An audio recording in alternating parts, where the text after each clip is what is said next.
Nunca imaginé que mi propia hija intentaría destruir mi vida. Me llamo Rosa María Galván Méndez.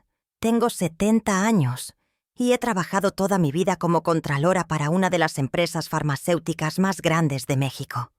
Mi cabello, blanco, y mis manos con manchas de la edad cuentan historias de décadas frente a libros de contabilidad y auditorías financieras.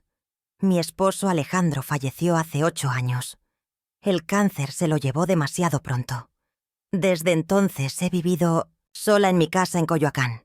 Una casa modesta pero cómoda. Los fines de semana cuido mis orquídeas y resuelvo crucigramas. Entre semanas superviso mis inversiones. La soledad no me asusta. Las matemáticas siempre han sido mi refugio. Los números no mienten ni traicionan. Mi hija Verónica nació cuando yo tenía 32 años. Era mi único retoño y la luz de mis ojos. Desde pequeña mostró un carácter fuerte y decidido. Siempre quería más. Siempre necesitaba más. Durante su adolescencia asistió a las mejores escuelas privadas. En la universidad estudió administración, de empresas, pero nunca terminó la carrera. Decía que los profesores no entendían su visión creativa. A los 25 años conoció a Diego Hernández, un hombre apuesto y carismático que trabajaba en marketing digital. Se casaron tras 6 meses de noviazgo. La boda costó más de 2 millones de pesos. Pagué cada centavo con una sonrisa. Quería que mi única hija tuviera el día perfecto. El error fue mío. Yo la había criado así, sin límites, sin consecuencias. Después de la boda, Verónica y Diego compraron un penthouse en Polanco, un barrio exclusivo de la Ciudad de México donde viven políticos y celebridades. El departamento costaba casi 20 millones de pesos. Ellos no tenían ese dinero. Yo accedí a pagar el enganche. 5 millones de pesos salieron de mis ahorros para asegurar su futuro. Pensé que era una inversión inteligente. El mercado inmobiliario siempre sube en zonas premium. Era un regalo, pero también un activo. Un patrimonio familiar. No imaginé que sería apenas el comienzo de un pozo sin fondo. Verónica se convirtió en influencer de estilo de vida.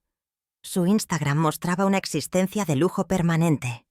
Bolsos de diseñador, restaurantes exclusivos, viajes a destinos exóticos. Diego dejó su trabajo para convertirse en su fotógrafo y manager personal. Juntos crearon una marca personal llamada Vero Deluxe. Su contenido mostraba un estilo de vida que pocos mexicanos pueden permitirse. La verdad detrás de esa fachada era simple. Yo financiaba cada publicación, cada foto, cada historia. Mi jubilación construía su imperio de cristal. Mi nieta Jimena nació cuando Verónica tenía 28 años, una niña hermosa y reflexiva. Desde pequeña mostró una sensibilidad diferente a la de su madre. Le gustaban los libros y la naturaleza. Pasaba horas dibujando en silencio. Cuando cumplió 12 años comenzó a visitarme sola. Cogía el metro desde Polanco hasta Coyoacán. Verónica nunca aprobó estas visitas. Decía que mi casa era demasiado simple para su hija. Pero Jimena insistía. Conmigo podía ser ella misma, sin filtros, sin expectativas imposibles, sin la presión constante de parecer perfecta. El negocio de moda de Verónica comenzó hace 3 años. Una línea de ropa llamada Aura Mexicana. Prendas inspiradas en tradiciones indígenas, pero con precios exorbitantes. Cada colección perdía más dinero que la anterior. Su contador me llamaba discretamente cada trimestre. Las cifras eran desastrosas.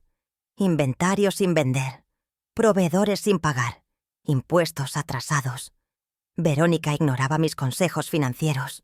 Decía que yo no entendía el mundo moderno de las redes sociales, que la exposición mediática eventualmente generaría ganancias, que las pérdidas eran normales al principio.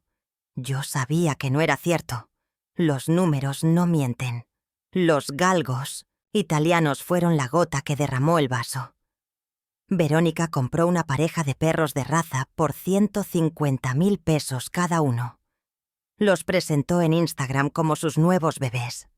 Les compró collares de cuero italiano y camas de diseñador. Contrató un entrenador canino que cobraba 2.000 pesos por sesión. Mientras tanto, su hija Jimena necesitaba terapia psicológica que Verónica consideraba innecesaria. Fue entonces cuando decidí establecer un fideicomiso, una estructura legal que me permitiera controlar el flujo de dinero. Mi abogado Carlos Suárez me ayudó a redactar el documento. 200.000 pesos mensuales serían transferidos a Verónica. Una suma generosa pero con condiciones claras. El documento permitía la revocación inmediata bajo ciertas circunstancias. Entre ellas cualquier acción que pusiera en riesgo mi bienestar físico o mental. Verónica reaccionó con indignación cuando le expliqué el fideicomiso. Me acusó de intentar controlarla, de no confiar en ella, de ser una anciana paranoica obsesionada con el dinero. Diego permaneció en silencio durante toda la discusión. Sus ojos calculadores me estudiaban como un depredador evalúa a su presa. Finalmente Verónica aceptó las condiciones. No tenía alternativa. Sus tarjetas de crédito estaban al límite. Su negocio perdía dinero cada mes. Su estilo de vida dependía completamente de mi apoyo financiero. Firmó los documentos sin leerlos realmente. Su arrogancia fue su primera equivocación. Las semanas siguientes noté cambios sutiles en su comportamiento. Llamadas frecuentes, invitaciones a comer en restaurantes caros, mensajes cariñosos que nunca antes me había enviado. De repente mi opinión sobre decoración y moda era importante. De repente mis consejos financieros merecían atención. Todo era demasiado conveniente, demasiado repentino. Los números no mienten y las personas calculadoras tampoco. Verónica tramaba algo. Lo sentía en mis huesos viejos que habían sobrevivido crisis económicas y devaluaciones. Sabía reconocer patrones sospechosos. Mi instinto de auditora nunca fallaba. La invitación llegó un martes por la tarde. Una cena en la terraza de su penthouse para celebrar los primeros beneficios de Aura Mexicana. Una ocasión especial solo para la familia más cercana. Verónica insistió en que usara mi mejor vestido. Quería tomar fotografías para documentar el momento. Algo no cuadraba. Revisé los estados financieros de su empresa esa misma tarde. Las pérdidas continuaban acumulándose. No había nada que celebrar. Solo más deudas disfrazadas de éxito. Decidí asistir, pero con los ojos bien abiertos. La contadora en mí nunca descansa. Siempre auditando. Siempre alerta. La terraza estaba decorada con flores exóticas y velas aromáticas. Una mesa para 4 personas con vajilla de porcelana francesa y copas de cristal italiano. La vista de la Ciudad de México era espectacular desde esa altura. Luces que se extendían hasta el horizonte como estrellas caídas. Verónica lucía un vestido blanco que costaba más que el salario mensual de muchos mexicanos. Diego preparaba bebidas en una barra improvisada. Jimena estaba ausente. Supuestamente dormía en casa de una amiga. Otra señal de alerta. Mi nieta nunca se perdería una reunión familiar sin una razón importante. Me senté en la mesa sintiendo el peso de mis 70 años. Verónica hablaba sin parar sobre colaboraciones futuras con marcas internacionales. Diego servía mezcal, con toques de naranja y romero. Un spritz mexicano según explicó. Noté su teléfono discretamente apoyado contra un florero, la cámara apuntando directamente hacia mí. La luz roja de grabación parpadeaba suavemente, casi imperceptible, pero no para mis ojos, entrenados en detectar anomalías. Años revisando documentos falsificados me habían enseñado a notar los detalles que otros pasan por alto. Tomé un sorbo mínimo y fingí disfrutar la bebida. La mantuve en mi boca sin tragarla realmente. Diego propuso un brindis por el futuro brillante de la familia Galván, por la sabiduría de las generaciones mayores y la innovación de las nuevas. Me miró fijamente mientras hablaba. Sus palabras sonaban ensayadas. Artificiales. Cuando se distrajo intercambié nuestras copas con un movimiento sutil. una técnica que aprendí en mis años auditando empresas con ejecutivos corruptos. Nunca confíes en una bebida servida por alguien que tiene motivos para perjudicarte. Diego tomó un largo trago de su propia medicina sin notarlo. Verónica sonreía expectante. Casi podía leer sus pensamientos. Esperaba que yo comenzara a comportarme erráticamente, que dijera cosas incoherentes, que mostrara signos de desequilibrio mental. Todo grabado para la posteridad y posiblemente para un juez. Los efectos comenzaron rápidamente. Diego se tambaleó a mitad del brindis. Sus palabras se volvieron arrastradas y confusas. Sus pupilas se dilataron visiblemente. Verónica pasó de la sorpresa al pánico en segundos. Intentó detener la grabación, pero ya era tarde. Su esposo balbuceaba incoherencias frente a la cámara. El plan había fracasado espectacularmente. Tomé el teléfono y revisé el video. Todo estaba allí. El brindis, el intercambio discreto de copas, el colapso de Diego, las pruebas de un intento de intoxicación premeditada. Mientras Diego dormitaba en el sofá, llamé a mi abogado. Le envié el video y le pedí que activara la cláusula de revocación inmediata. Carlos actuó con eficiencia profesional. Esa misma noche el banco fue notificado. El fideicomiso quedaba disuelto por violación de los términos fundamentales. Todas las transferencias futuras canceladas. Verónica pasó de la indignación a la súplica en cuestión de minutos. Juró que todo era un malentendido, que la bebida era completamente inofensiva. Sus mentiras sonaban huecas incluso para ella misma. Le mostré una foto de las pastillas que encontré en su bolso. Antipsicóticos potentes que habrían nublado mi mente por días. Su rostro perdió todo color. Sabía que estaba atrapada en su propia trampa. Regresé a mi casa en Coyoacán esa misma noche. Dormí profundamente por primera vez en meses. La claridad mental que sigue a una decisión correcta pero difícil. Al despertar modifiqué mi testamento. Creé un nuevo fideicomiso exclusivamente para los estudios universitarios de Jimena. Mi nieta no debía pagar por los errores de sus padres. El resto de mis bienes quedarían protegidos, inaccesibles para Verónica y Diego. Ellos tendrían que enfrentar las consecuencias de sus acciones como adultos responsables, como los adultos que fingían ser en sus perfiles de Instagram. Las semanas siguientes fueron un terremoto financiero para Verónica. Las cuotas del penthouse se acumularon sin pagar. Las marcas cancelaron contratos de colaboración cuando surgieron rumores sobre el incidente. Los galgos italianos fueron vendidos a un criador profesional.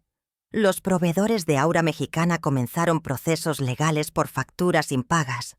La fachada de perfección se desmoronaba rápidamente.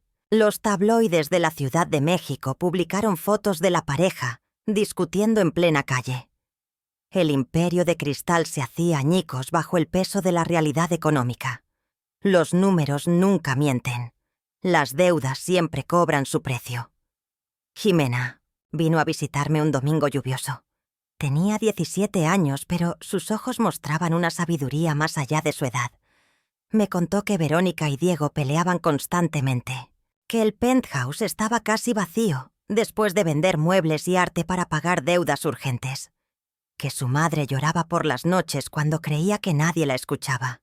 Sentí una punzada de dolor maternal. A pesar de todo, Verónica seguía siendo mi hija, mi única hija. Le aseguré a Jimena que su futuro educativo estaba garantizado, que podría estudiar en la universidad que eligiera, que mis problemas con su madre no cambiarían mi amor incondicional por ella. Nos abrazamos en silencio, mientras la lluvia golpeaba las ventanas de mi casa en Coyoacán.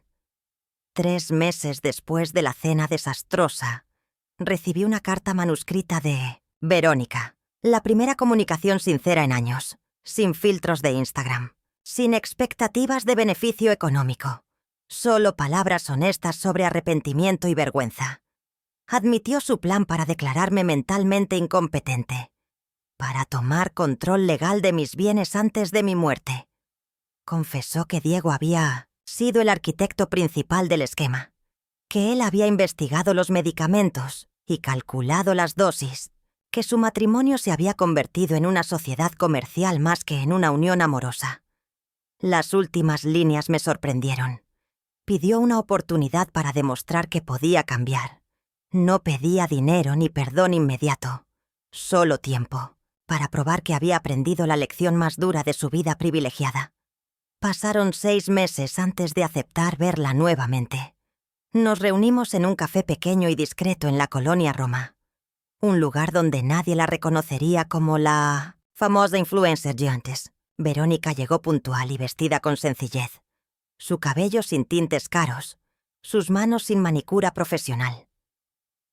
Me contó que había conseguido trabajo como asistente administrativa en una empresa pequeña, que compartía un departamento modesto con 2 compañeras de trabajo, que Diego había regresado a España después del divorcio, que extrañaba a Jimena, quien ahora vivía conmigo mientras terminaba la preparatoria. Hablamos durante horas como 2 adultas, sin manipulaciones ni agendas ocultas. Por primera vez sentí que veía a la verdadera Verónica detrás de la fachada. Una mujer imperfecta pero con potencial para crecer, para sanar, para redimirse. Un año después de aquel día que cambió nuestras vidas, Verónica había encontrado estabilidad laboral, pagaba sus propias cuentas, vivía según sus verdaderos medios. No eran lujos, pero tampoco mentiras. Jimena la visitaba los fines de semana en su nuevo departamento. Poco a poco reconstruían su relación madre-hija sobre bases más honestas. Yo observaba desde la distancia, cautelosa pero esperanzada. Los números no mienten, pero las personas pueden cambiar. Pueden aprender. Pueden evolucionar más allá de sus peores errores. Hoy cumplo 72 años. Estamos celebrando con una comida sencilla en mi jardín.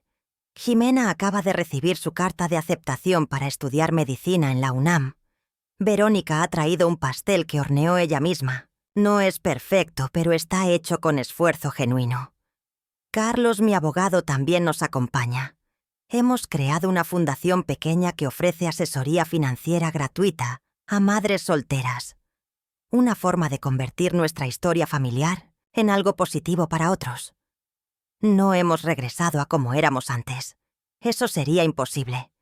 Pero hemos construido algo nuevo desde las cenizas. Algo imperfecto pero auténtico. Algo que no necesita filtros de Instagram para tener valor. La vida me ha enseñado que los números en una hoja de balance son menos importantes que los valores que sustentan nuestras decisiones.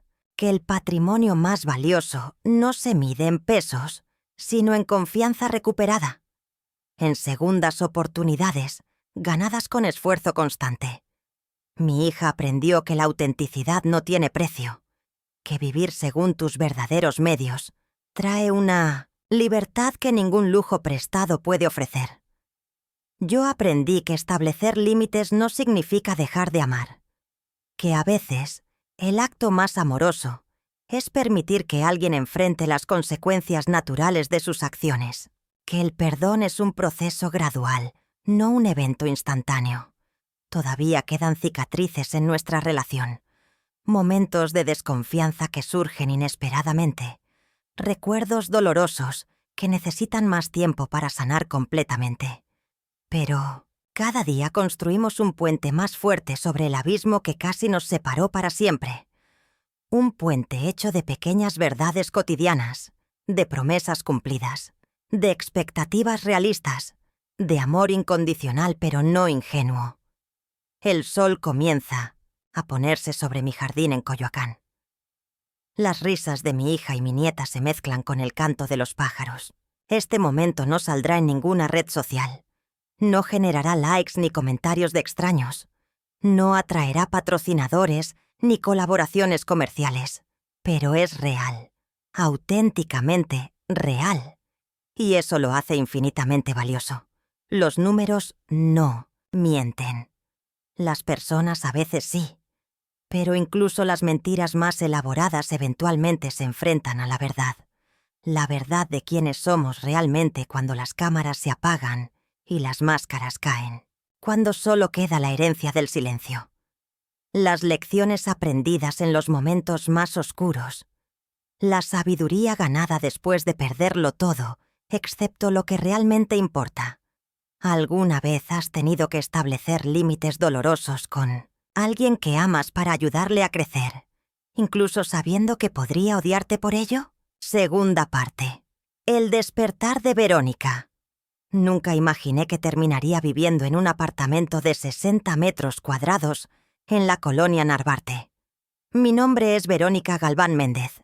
Tengo 38 años y solía ser alguien. Alguien con 500.000 de seguidores en Instagram. Alguien que cenaba en los restaurantes con estrellas Michelin y usaba bolsos que costaban lo que muchos mexicanos ganan en meses. Alguien que existía principalmente a través de filtros perfectos y hashtags cuidadosamente seleccionados. Ahora soy simplemente yo. Una mujer divorciada que trabaja como coordinadora de marketing en una empresa mediana. Mi escritorio está decorado con fotos reales sin editar. Mi hija Ximena, mi madre Rosa. Momentos genuinos capturados sin preocuparme, por el ángulo más favorecedor. El día que todo cambió sigue grabado en mi memoria. Había planeado cada detalle de aquella cena en la terraza.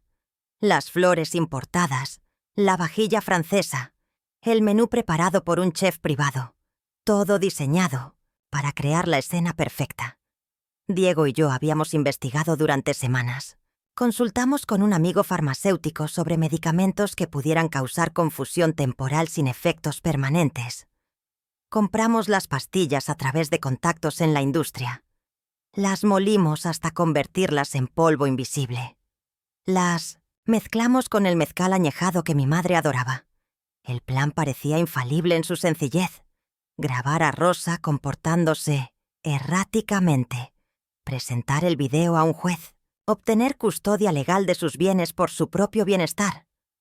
Todo justificado por preocupación filial, por amor, por protección, mentiras envueltas en medias verdades. No consideré que mi madre había pasado 40 años detectando fraudes financieros, que su mente aún funcionaba con precisión matemática a pesar de su edad, que sus ojos registraban detalles que yo consideraba invisibles. No vi cuando intercambió nuestras copas. Un movimiento tan sutil que pasó completamente desapercibido. Solo vi a Diego desplomarse sobre la mesa, sus palabras transformándose en balbuceos incoherentes, sus ojos desenfocados mirando al vacío. El teléfono seguía grabando, capturando nuestra conspiración fallida en alta definición. Evidencia irrefutable de nuestra traición. El momento exacto en que perdí todo lo que creía importante. Las semanas siguientes fueron una caída libre hacia la realidad. Las transferencias bancarias se detuvieron inmediatamente. Las tarjetas de crédito fueron rechazadas en tiendas donde antes me trataban como realeza. Los proveedores de Aura Mexicana exigían pagos inmediatos. El banco amenazaba con ejecutar la hipoteca del penthouse. Los 200,000 pesos mensuales que daba por sentados desaparecieron de la noche a la mañana. Mi cuenta de Instagram seguía mostrando una vida perfecta, mientras la verdadera se desmoronaba bajo mis pies. Seguí publicando fotos de archivos antiguos, manteniendo la ilusión mientras vendía mi ropa de diseñador en mercados discretos de segunda mano. Diego mostró su verdadera naturaleza cuando el dinero se acabó. Me culpó por el fracaso del plan, por no anticipar la astucia de mi madre, por arruinar nuestro estilo de vida. Nuestras peleas se volvieron diarias, amargas, cargadas de recriminaciones y reproches. Una noche, mientras revisaba su computadora, descubrí conversaciones con otras mujeres. Planes de abandonarme cuando la situación financiera se volviera insostenible. Propuestas indecentes a seguidoras adineradas que admiraban su físico en nuestras publicaciones compartidas. El matrimonio que mostrábamos al mundo como inspiración era una fachada tan falsa como los filtros que usábamos en nuestras fotos. El divorcio fue rápido y despiadado. Sin dinero para abogados costosos, acepté términos desfavorables. Diego regresó a Barcelona con lo poco que quedaba de valor. Me dejó las deudas y los contratos sin cumplir. Los acreedores comenzaron a llamar día y noche. Los rumores se esparcieron por el ambiente de influencers. La caída de Vero Deluxe se convirtió en comidilla de revistas digitales y podcasts de chismes. Antiguos amigos desaparecieron de mi vida con la misma rapidez que el dinero de mi cuenta bancaria. Solo quedaron aquellos que nunca fueron realmente cercanos, que observaban mi desgracia con una mezcla de lástima y satisfacción secretamente. Lo más difícil fue explicarle la situación a Jimena. Mi hija de 17 años, que había crecido en privilegios absolutos, ahora enfrentaba la verdad sobre sus padres. Intenté suavizar los hechos, presentarme como víctima de las circunstancias y de un esposo manipulador. Pero Jimena era demasiado inteligente para aceptar medias verdades. Había heredado la agudeza mental de su abuela. Me miró con ojos que parecían atravesar mis defensas y preguntó directamente. Preguntó si habíamos intentado drogar a la abuela Rosa, si habíamos planeado robar su dinero, si toda nuestra vida había sido una mentira elaborada financiada por alguien más. No pude sostener su mirada. Mi silencio fue la respuesta que necesitaba. Ximena decidió mudarse con su abuela. La decisión me destrozó, pero la entendí perfectamente. Ella necesitaba estabilidad mientras terminaba la preparatoria. Necesitaba un hogar sin drama constante y sin amenazas de desalojo. Necesitaba una figura adulta en quien pudiera confiar plenamente. Yo había perdido ese privilegio con mis acciones. La ayudé a empacar sus pertenencias entre lágrimas silenciosas. Le prometí que encontraría la manera de arreglar las cosas, de reconstruir no solo nuestra situación financiera, sino la confianza destruida. No sé si me creyó, pero asintió educadamente. ¿Cómo se asiente ante las promesas que suenan imposibles, pero que deseamos fueran verdad? El día que entregué las llaves del penthouse en Polanco fue el día que mi antigua identidad murió definitivamente. El portero que antes me saludaba con deferencia, ahora apenas me miraba a los ojos. Los vecinos que antes presumían de nuestra amistad, ahora evitaban el ascensor si yo estaba dentro. Mis pertenencias cabían en unas pocas maletas. El resto había sido vendido o embargado para pagar deudas acumuladas. Tomé un taxi hacia la Colonia Narvarte, hacia un apartamento compartido con dos desconocidas que habían publicado un anuncio buscando compañera de piso. Personas normales con trabajos normales y vidas auténticas sin filtros digitales. El taxi se alejó de Polanco y con él los últimos vestigios de Vero Deluxe. Mi habitación en el nuevo apartamento era pequeña pero luminosa, un colchón en el suelo, un escritorio comprado en una tienda de segunda mano, un armario casi vacío que antes no habría sido suficiente para mis zapatos importados. Las paredes blancas y desnudas parecían burlarse de mi pasado, lleno de decoración excesiva. El silencio allí era diferente. No el silencio de espacios insonorizados profesionalmente, sino el silencio honesto de un hogar modesto, sin filtraciones de conversaciones de vecinos, sin el constante zumbido de electrodomésticos de lujo. Solo el sonido de la vida real fluyendo, sin pretensiones. Encontrar trabajo fue humillante y necesario. Mi currículum mostraba una carrera universitaria incompleta y años como fundadora de una marca de moda fracasada. Las entrevistas se convertían en interrogatorios sobre mi caída pública. Algunos reclutadores me reconocían de Instagram y hacían preguntas inapropiadas sobre mi vida privada. Otros simplemente descartaban mi solicitud al verificar mis referencias. Finalmente, una empresa pequeña de productos orgánicos me ofreció una oportunidad como asistente de marketing. El salario era una fracción de lo que solía gastar en una sola sesión de compras. Acepté inmediatamente con una gratitud que nunca antes había sentido por un trabajo remunerado. Los primeros meses en ese trabajo fueron una lección de humildad constante. Yo, que había dirigido sesiones fotográficas con presupuestos de cientos de miles de pesos, ahora preparaba café para reuniones de equipo. Yo, que había colaborado con marcas internacionales, ahora organizaba archivos y transcribía notas de juntas. Yo, que había sido el centro de atención en eventos exclusivos, Ahora trabajaba en el anonimato de una oficina pequeña sin ventanas. Pero había algo liberador en esa simplicidad, en hacer tareas concretas con resultados medibles, en recibir un salario ganado con trabajo real en lugar de exposición corporal y validación digital. Mis compañeras de apartamento María y Lucía me aceptaron con una calidez inesperada. Eran profesionales jóvenes con vidas ocupadas y auténticas. María enseñaba primaria en una escuela pública.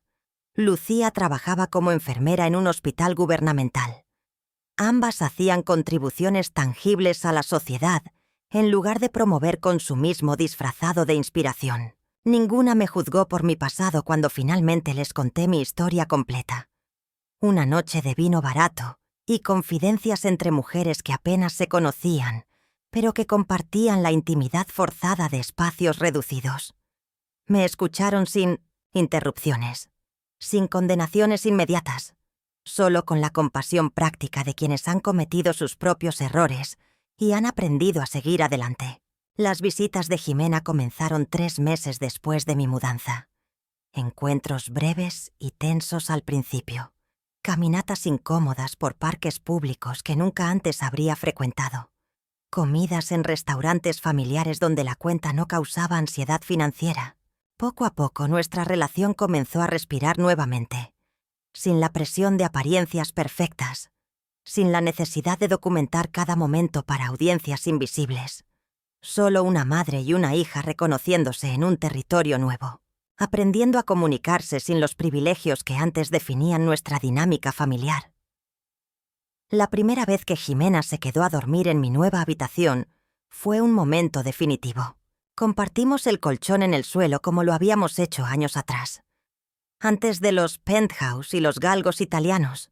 Antes de que el dinero de mi madre se convirtiera en el combustible de nuestras vidas artificiales.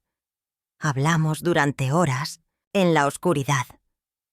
Me contó sobre sus planes de estudiar medicina, sobre su relación fortalecida con su abuela Rosa, sobre las lecciones financieras que estaba aprendiendo bajo su tutela. No mencionó a Diego ni preguntó por él. Su padre se había convertido en un fantasma conveniente, un recuerdo que ambas preferíamos mantener en las sombras por ahora. 6 meses después de comenzar como asistente, recibí mi primera promoción. Coordinadora junior de marketing con un pequeño aumento de sueldo. La satisfacción que sentí superaba cualquier emoción experimentada al recibir regalos costosos de patrocinadores en mi vida anterior. Este logro era enteramente mío, basado en trabajo consistente y habilidades demostradas, no en apariencia física ni en conexiones familiares. Celebré con una cena económica con María y Lucía, 3 mujeres brindando con cerveza nacional en lugar de champán importado. La felicidad auténtica tiene un sabor diferente, menos intenso, pero más duradero. Menos brillante, pero más profundo. Una mañana de domingo encontré el valor para escribir a mi madre. Una carta manuscrita en papel simple, sin logo personal ni papel perfumado como usaba antes. Solo palabras honestas escritas con un bolígrafo barato. Confesé todo sin justificaciones elaboradas. El plan, las pastillas, la grabación, la intención de declararla incompetente. Admití que Diego había sido el arquitecto principal, pero no lo usé como excusa para mis propias decisiones. Reconocí que merecía las consecuencias que estaba enfrentando, que el fideicomiso revocado había sido una respuesta justa a nuestra traición imperdonable. No pedí dinero ni perdón inmediato. Solo expresé esperanza de que algún día pudiera demostrarle que estaba cambiando, que estaba aprendiendo, que estaba creciendo a través del dolor que yo misma había creado. Pasaron semanas sin respuesta, luego meses. Continué con mi nueva vida, aprendiendo a cocinar comidas económicas, a lavar ropa en lavandería pública, a utilizar transporte colectivo, a vivir dentro de un presupuesto real, a valorar pequeños placeres que antes consideraba insignificantes. Un café bien preparado. Una tarde de lectura en un parque público. Una conversación genuina sin pretensiones ni agendas ocultas. Mi cuenta de Instagram permaneció abandonada. Un museo digital de una persona que ya no existía. Que quizás nunca existió realmente excepto en píxeles cuidadosamente curados. La llamada de mi madre llegó en un día ordinario de trabajo. Su voz sonaba exactamente igual. Firme pero no fría. Controlada pero no distante. Propuso vernos en un café pequeño en la colonia Roma. Un lugar neutral y discreto. Lejos de nuestros respectivos hogares. Lejos de los recuerdos traumáticos del penthouse en Polanco. Acepté inmediatamente reorganizando mi agenda laboral para acomodar este momento crucial. Esta oportunidad inesperada que no merecía, pero que anhelaba desesperadamente. Llegué al café 20 minutos antes de la hora acordada.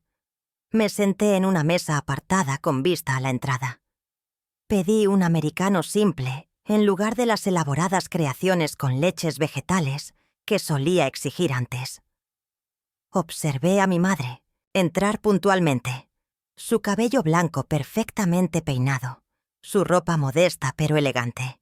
Su postura erguida a pesar de sus 71 años. Nos miramos por un momento largo, ambas buscando señales en la otra. Cambios físicos y emocionales acumulados durante nuestra separación. Ella se acercó con pasos medidos. No hubo abrazo inicial. Solo un saludo formal entre dos adultas, reconociéndose nuevamente. La conversación comenzó con temas neutrales. El clima, el café, la colonia Roma y sus cambios recientes. Gradualmente nos adentramos en aguas más profundas. Le conté sobre mi trabajo, sobre mi apartamento compartido, sobre mi vida reducida a lo esencial y sorprendentemente suficiente.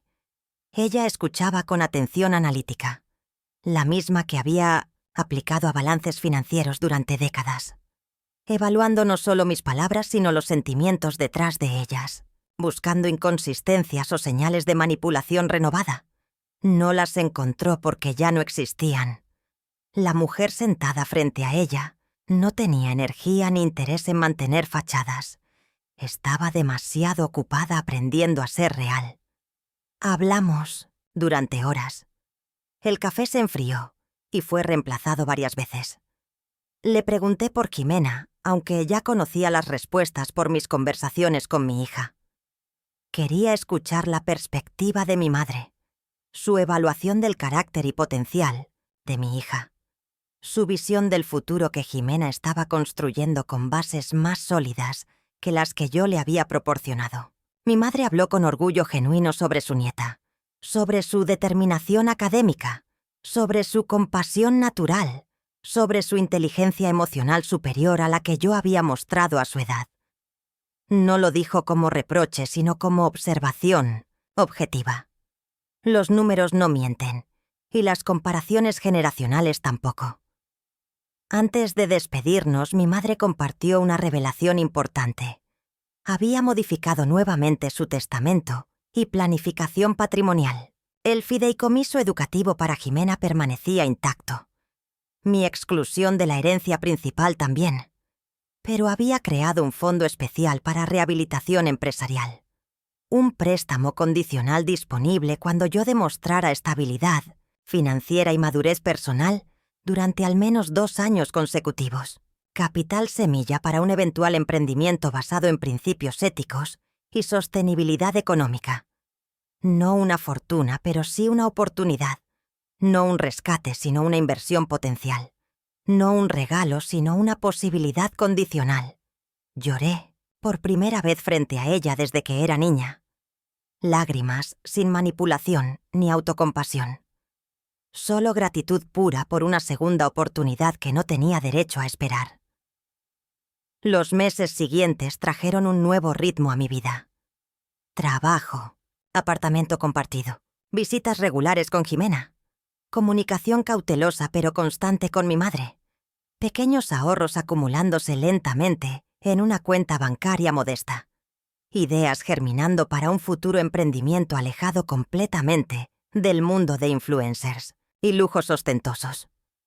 Una consultoría de marketing ético para pequeños negocios locales. utilizando mis conocimientos de redes sociales para causas auténticas y productos con valor real, transformando mis errores en lecciones que podrían beneficiar a otros. El concepto tomaba forma lentamente, mientras continuaba demostrando consistencia en mi nueva vida. Cuando Jimena recibió su carta de aceptación para estudiar medicina, en 1900, la UNAM, organizamos una celebración conjunta. Mi madre ofreció su jardín en Coyoacán como lugar de encuentro. Yo preparé un pastel casero. Mis habilidades culinarias todavía limitadas, pero mejoradas con práctica constante. No era una creación, digna de Instagram, pero estaba hecho con ingredientes reales y esfuerzo genuino, sin conservadores artificiales ni colorantes perfectos para fotografía. Mi madre invitó a su abogado Carlos, el mismo hombre que había ejecutado la revocación del fideicomiso original, el mismo profesional que ahora administraba la fundación, pequeña que habíamos creado conjuntamente para ofrecer asesoría financiera a madres solteras. Sentados en ese jardín bajo la luz dorada del atardecer, parecíamos una familia normal, celebrando un logro importante. No éramos personajes de un reality show digital, ni figuras creadas para generar envidia y ventas. Solo 3 generaciones de mujeres mexicanas compartiendo comida simple y conversación honesta. Jimena entre nosotras como un puente viviente. La prueba de que algo bueno había surgido incluso de nuestros peores momentos. Mi madre y yo todavía caminábamos sobre hielo fino en nuestra relación reconstruida. Con cuidado, con atención constante, con el conocimiento permanente de que la confianza, una vez rota, nunca regresa a su estado original. Se transforma en algo diferente, algo más consciente y vigilante. Algo que requiere mantenimiento continuo. Esta noche, mientras escribo estas palabras en mi pequeña habitación en Narvarte, reflexiono sobre el viaje extraordinario de los últimos 2 años. Desde la cúspide del privilegio financiado externamente, hasta la base de la autosuficiencia trabajada diariamente. Desde la ilusión perfecta compartida con millones de desconocidos, hasta la realidad imperfecta compartida con pocas personas, genuinas. Perdí un imperio digital construido sobre arenas movedizas. Gané una existencia tangible construida sobre cimientos sólidos. Perdí seguidores virtuales que admiraban una versión fabricada de mí misma. Gané relaciones reales basadas en quien realmente soy. Mañana cumpliré 39 años. Mi celebración será modesta comparada con las extravaganzas que solía organizar. Una cena en un restaurante familiar con Jimena, mi madre, María y Lucía. Personas que conocen mis defectos y aún así eligen compartir su tiempo conmigo. Mi teléfono no estará constantemente en mi mano documentando cada momento para validación externa. Estará guardado mientras disfruto plenamente la experiencia, sin preocuparme por ángulos fotográficos o hashtags trendy. La felicidad que siento ahora es diferente. Menos explosiva, pero más sostenible. Menos visible, pero más profunda. Menos envidiable, pero infinitamente más valiosa. El dinero que nunca fue realmente mío me permitió crear una versión espectacular, pero vacía de mí misma. La ausencia de ese dinero me forzó a descubrir quién soy realmente cuando todos los accesorios son removidos. Cuando todas las marcas patrocinadas desaparecen. Cuando todos los seguidores pierden interés. El proceso fue doloroso más allá de las palabras. Humillante hasta los huesos. Necesario más allá de cualquier duda. La lección más cara y valiosa que jamás he recibido. Una educación financiada irónicamente por el mismo dinero que casi me destruye. El patrimonio verdadero de mi madre. La sabiduría ganada a través de décadas de trabajo honesto y decisiones responsables. Las noches que lloro ahora no son por joyas perdidas ni vacaciones canceladas. Son por años desperdiciados persiguiendo validación externa. Por enseñar valores equivocados a mi hija durante su infancia.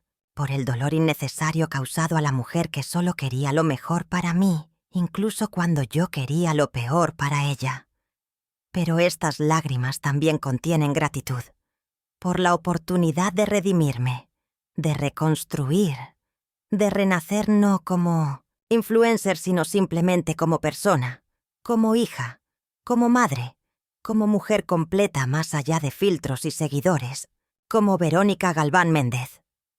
No perfecta, no rica, no famosa, solo auténtica, solo real, y por primera vez en décadas, verdaderamente libre. Tercera parte. El legado de Jimena, mi abuela, dice que los números no mienten. Mi madre dice que las personas a veces sí. Yo digo que la verdad habita en los espacios entre ambas afirmaciones. Me llamo Jimena Hernández Galván. Tengo 18 años y estoy a punto de comenzar mis estudios de medicina en la Universidad Nacional Autónoma de México.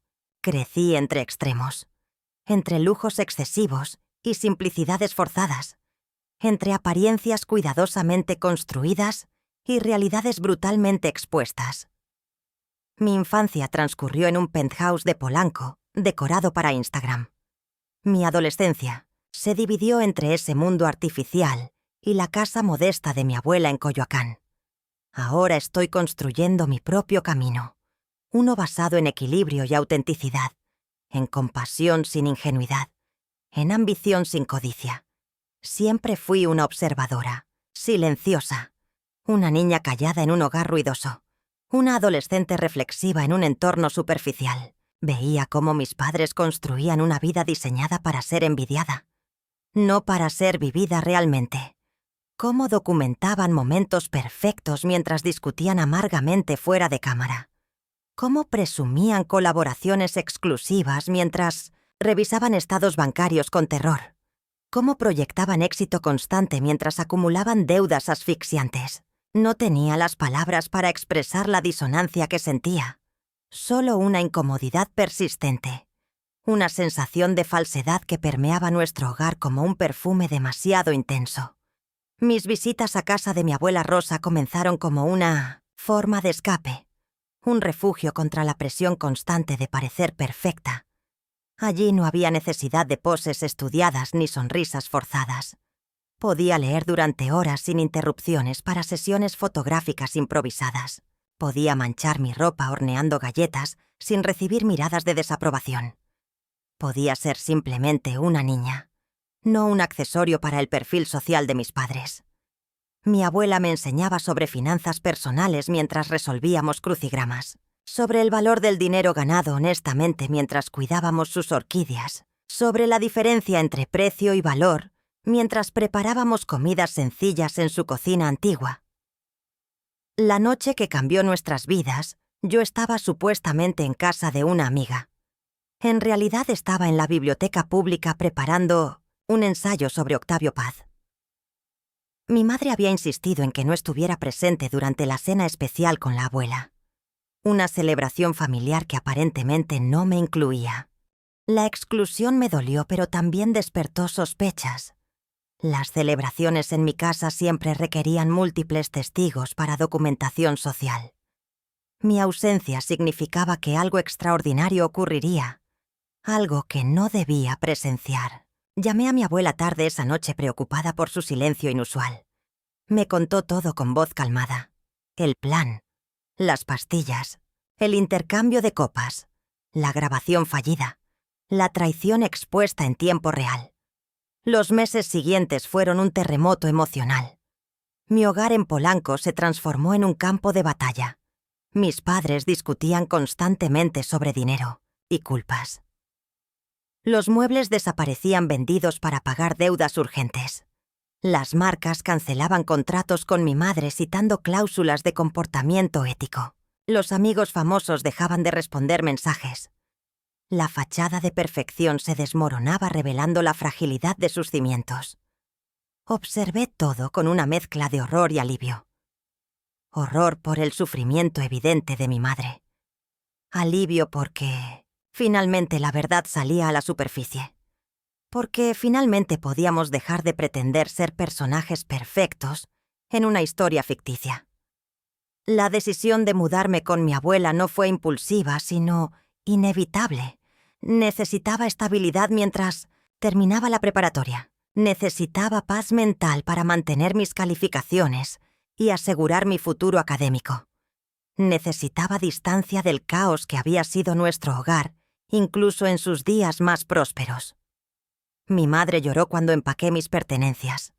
No intentó detenerme. Quizás entendía que era la única opción sensata. Quizás reconocía que no podía ofrecerme el ambiente que necesitaba para prosperar. Quizás por primera vez estaba priorizando genuinamente mis necesidades sobre las apariencias. Fue el acto maternal más auténtico que había mostrado en años. Vivir con mi abuela Rosa fue una experiencia transformadora.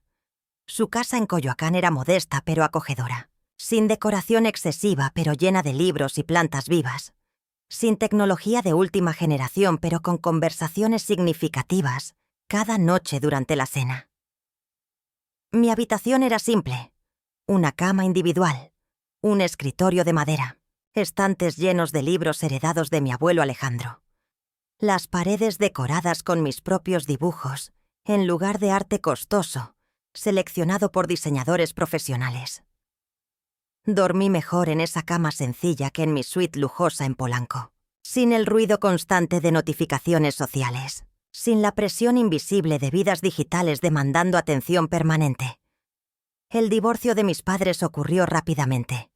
Sin recursos para batallas legales prolongadas, aceptaron términos básicos y siguieron caminos separados. Mi padre regresó a España sin despedirse personalmente de mí. Solo un mensaje genérico prometiendo contacto futuro, que nunca se materializó. No sentí sorpresa ni dolor profundo por su abandono. Nuestra relación siempre había sido superficial, centrada en apariencias compartidas más que en conexión genuina. Era el fotógrafo perfecto para la vida perfecta que proyectábamos. Cuando esa vida colapsó, su presencia dejó de tener propósito.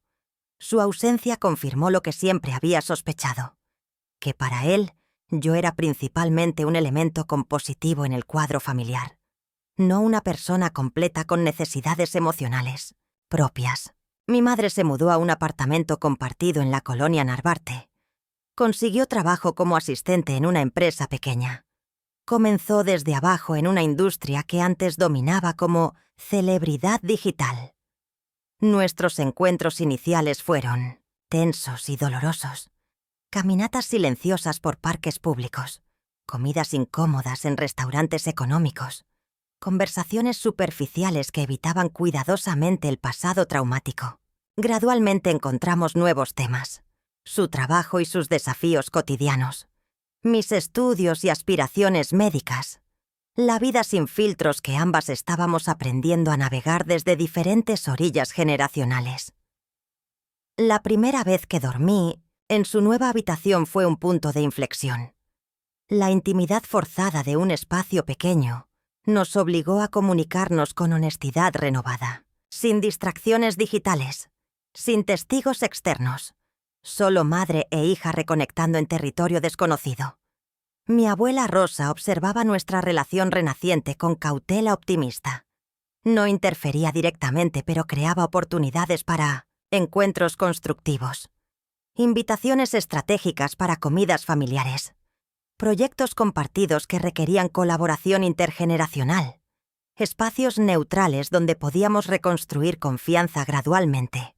Con paciencia de contadora experimentada, entendía que algunas reconciliaciones requieren tiempo para desarrollarse adecuadamente, que algunas heridas necesitan sanación por etapas progresivas, que algunos vínculos familiares deben ser recalculados completamente antes de fortalecerse nuevamente.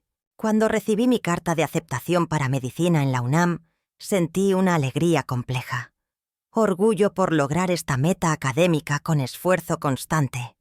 Gratitud hacia mi abuela por garantizar mi educación universitaria a través del fideicomiso protegido.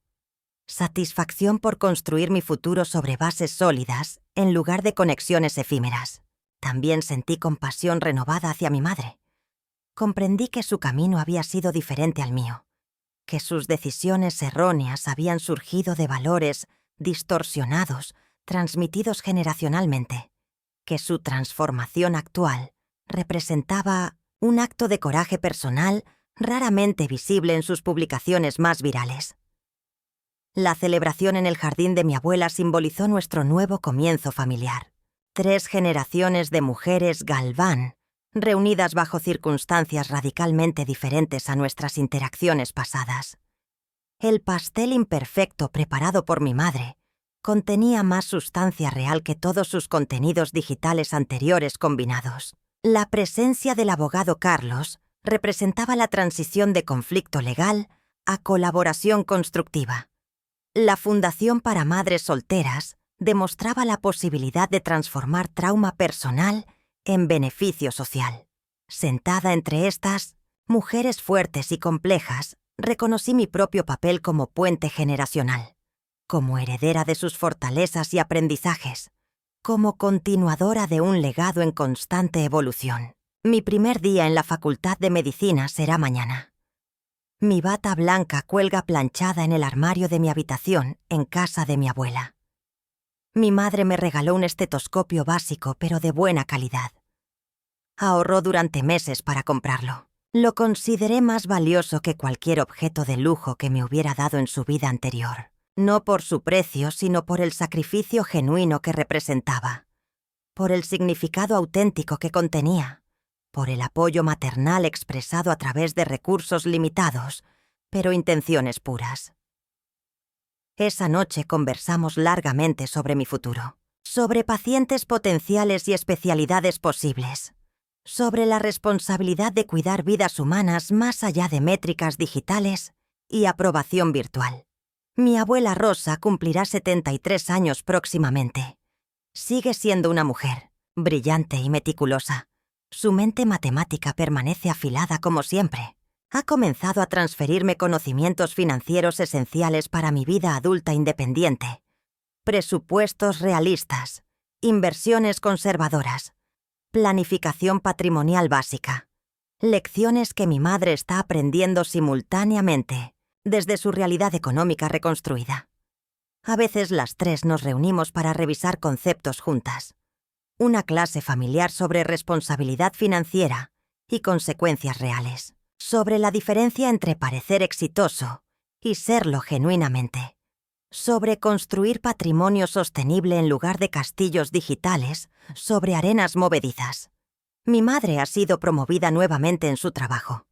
Ahora coordina campañas completas para clientes pequeños pero estables. Su experiencia previa en redes sociales finalmente canalizada hacia propósitos productivos. Ha comenzado a desarrollar un modelo de consultoría ética para negocios locales, una forma de utilizar su conocimiento de manera constructiva sin los excesos de su pasado influencer. Observo su transformación con respeto creciente, la dignidad con que enfrenta circunstancias radicalmente diferentes a las que consideraba normales, la autenticidad que ahora valora por encima de validaciones externas, el esfuerzo constante por reconstruir no solo su vida profesional, sino sus relaciones fundamentales. En ocasiones aún visito el perfil abandonado de mi madre en Instagram, un museo digital congelado en el tiempo, fotos perfectas de una vida que nunca fue realmente nuestra, comentarios entusiastas de seguidores que desaparecieron ante la primera señal de dificultad financiera, hashtags inspiradores acompañando mentiras elaboradas. Lo observo como estudiaría un espécimen científico, con curiosidad analítica y distancia emocional. Intento extraer lecciones valiosas de aquella existencia fabricada, entender los mecanismos psicológicos que nos permitieron mantener apariencias mientras nuestra realidad se desmoronaba invisiblemente. Comprender el fenómeno social que normaliza sacrificar autenticidad por exposición calculada. Mi futuro como médica se construye sobre cimientos muy diferentes a los que sostuvieron la carrera digital de mi madre. Estudio anatomía y fisiología, con la misma dedicación que ella antes investigaba tendencias y hashtags. Busco conocimiento verificable en lugar de validación pasajera. Me preparo para ofrecer valor tangible en forma de atención médica competente, no distracciones momentáneas disfrazadas de inspiración vital. Las habilidades que desarrollo requieren esfuerzo sostenido y resultados comprobables. no simplemente ángulos favorecedores y filtros efectivos. Este camino profesional refleja los valores que ahora priorizamos como familia: sustancia sobre apariencia, contribución sobre exhibición, autenticidad sobre perfección manufacturada. Algunas noches, cuando la ciudad duerme, contemplo el contraste radical entre mi adolescencia temprana y mi presente actual. Entre la niña que posaba para campañas publicitarias, sin comprender plenamente las implicaciones, y la joven adulta que ahora estudia para aliviar sufrimiento humano real. Entre la hija de influencers famosos y la nieta de una contadora respetada. Entre heredera aparente de un imperio digital y estudiante becada por méritos académicos propios. El camino no ha sido fácil ni lineal. Las heridas familiares permanecen en distintas etapas de cicatrización. Los errores pasados siguen generando consecuencias presentes. Pero existe una honestidad reconfortante en nuestra situación actual. Una claridad que antes faltaba completamente. Mi generación creció en la era de realidades paralelas, la física que habitamos corporalmente y la digital que construimos cuidadosamente. La experiencia vivida y la experiencia compartida. La persona real y el personaje público. Muchos de mis compañeros siguen atrapados en esa dualidad agotadora, midiendo su valor según métricas algorítmicas, comparando constantemente sus vidas reales con representaciones editadas de otros, sacrificando momentos presentes en el altar de contenido futuro. Mi historia familiar me permitió ver los peligros de este camino antes que muchos. El colapso espectacular de nuestro castillo digital me obligó a construir fundamentos más sólidos para mi identidad personal. No basados en likes y seguidores, sino en conocimientos adquiridos y relaciones genuinas. Hoy celebramos el cumpleaños número 73 de mi abuela en su jardín en Coyoacán. 3 generaciones de mujeres, Galván reunidas bajo el mismo árbol de jacarandá, sin teléfonos documentando constantemente el momento, sin preocupaciones sobre iluminación perfecta o composiciones virales potenciales. Solo familia compartiendo comida casera y conversación significativa. Mi madre ha traído un pastel que mejoró notablemente desde sus primeros intentos culinarios. Mi abuela ha preparado café de olla con canela y piloncillo. Yo he recitado un poema de Rosario Castellanos que estudié en literatura mexicana. Pequeños gestos personales que valen más que cualquier regalo material que hubiéramos intercambiado antes. El sol comienza a ponerse sobre nuestro pequeño encuentro familiar.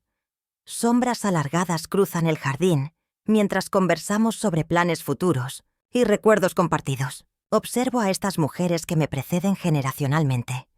Mi abuela con su sabiduría financiera y principios inquebrantables. Mi madre con su doloroso aprendizaje y autenticidad recuperada. Ambas imperfectas, ambas resilientes. Ambas fundamentales en mi formación como persona. De cada una he heredado lecciones invaluables que guiarán mis propias decisiones adultas. De sus errores y aciertos, he construido mi propio manual de navegación vital. No perfecto, pero conscientemente desarrollado. Mañana regresaré a clases, en la Facultad de Medicina. Mi madre volverá a su trabajo en marketing ético. Mi abuela continuará asesorando a mujeres a través de la Fundación Familiar. 3 caminos diferentes unidos por experiencias compartidas y valores renovados. Por la comprensión profunda de que los números efectivamente no mienten, pero tampoco cuentan la historia completa. De que las personas ciertamente pueden engañar, pero también pueden redimirse genuinamente. De que el patrimonio verdadero no se mide en propiedades ni seguidores, sino en principios transmitidos y lecciones aprendidas. En confianza reconstruida y segundas oportunidades ganadas honestamente. En la capacidad de transformar crisis en crecimiento y errores en sabiduría duradera.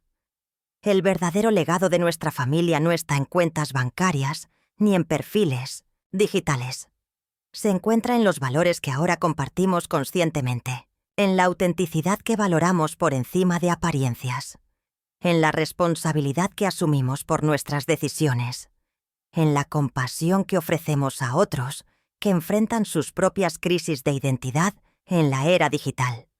3 mujeres mexicanas, en diferentes etapas vitales. 3 perspectivas complementarias sobre realidad y representación. 3 versiones de una historia familiar que continúa desarrollándose más allá de filtros y editores. Una historia imperfecta pero genuina, compleja pero honesta, dolorosa pero esperanzadora. Nuestra historia, nuestro patrimonio verdadero, nuestra herencia del silencio convertida finalmente en legado de autenticidad. ¿Alguna vez has tenido que elegir entre mantener apariencias perfectas o abrazar una realidad imperfecta pero auténtica?